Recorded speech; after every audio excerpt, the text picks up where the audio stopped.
जमीन सुरक्षित है, किसान खुद सुरक्षा करता है। आप अगर जो है वहां से किसान हट जाएंगे तो कल वहां पे जो है क्लस्टर्स बन जाएंगे, अनऑथराइज कॉलोनीज बन जाएंगी। अब अनऑथराइज कॉलोनी से सुरक्षा करने के लिए सबसे अच्छा तरीका यह है कि वहां पर किसानों को आगे काम करने दिया जाए और वहां पर किसी न किसी तरीके से किसान वहां पे फूलों की खेती करें। हमारा ये कहना है डीडीए को कि सीधे बुलडोजर चला करके वहां पर जो बुलडोजर के माध्यम से जो फसल है उसको नष्ट करने से बेहतर है कि इन किसानों से बात करी जाए, इनके लीज रिन्यू करे जाएं और इनको फूलों की खेती के लिए प्रेरित किया जाए। फूलों की मंडी के साथ में नजदीक में इनको जोड़ा जाए। फूलों के लिए इनको कैसी खाद और कैसी तकनीकी जानकारी चाहिए उसके लिए कोशिश सरकार को करनी चाहिए। तो सरकार को कोशिश बुलडोजर का इस्तेमाल करने की नहीं करनी चाहिए, बल्कि सरकार को कोशिश करनी चाहिए कि लोग बेरोजगार ना हो, किसान बेरोजगार ना हो, और अगर वहां पे फ्रूट्स और फल और सब्जियां अगर नहीं ठीक उग पा रही हैं तो वहां पर फूलों की खेती के लिए उनको प्रेरित किया जाए।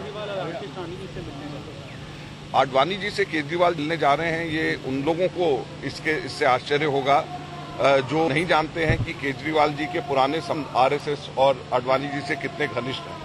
हमें कोई इसमें सरप्राइज नहीं है, क्योंकि हम लोग जानते हैं कि केजरीवाल जी इससे पहले किस तरीके से स्वदेशी जागरण मंच से, किस तरीके से भारतीय जनता पार्टी और आरएसएस के दूसरे संगठनों के साथ जुड़े हुए हैं।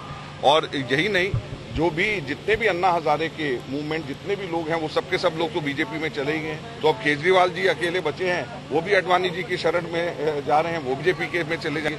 तो आश्चर्य उन लोगों को होना चाहिए जो इस चीज की जानकारी नहीं रखते थे। कोई आश्चर्य नहीं, क्योंकि हम लोग पहले दिन से मानते थे कि केजरीवाल जी जो है वो आरएसएस बीजेपी के ऑफशूट हैं और एंटी कांग्रेसिज्म ही केवल इनका मकसद है। सर, एक होम सेक्रेटरी और एसीपी पद पर दो अधिकारी हैं, तो दो अधिकारी अपने आपके हिसाब से काम कर रहे हैं, आसान तो जनता की भलाई का वो हो नहीं पाता। देखिए, दुर्भाग्य से केजरीवाल जी इस चीज को भूल गए कि दिल्ली की जनता ने उन्हें दिल्ली की ताकत लिए दिल्ली की आवाज उठाने के लिए चुना है और दिल्ली को ज्यादा पावर देने के लिए चुना है। वो अपनी ताकत और अपनी पावर और अपनी ट्रांसफर पोस्टिंग में इतने रद्द कि उनको की बिजली की, पानी की, दिल्ली के सफाई कर्मचारियों के, दिल्ली की किसी भी समस्या के बारे में कोई उनके पास समय नहीं है और केवल अपनी ताकत और अपनी पावर के लिए लड़ाई लड़ रहे हैं। ये दुर्भाग्य की बात है। सर, एक सवाल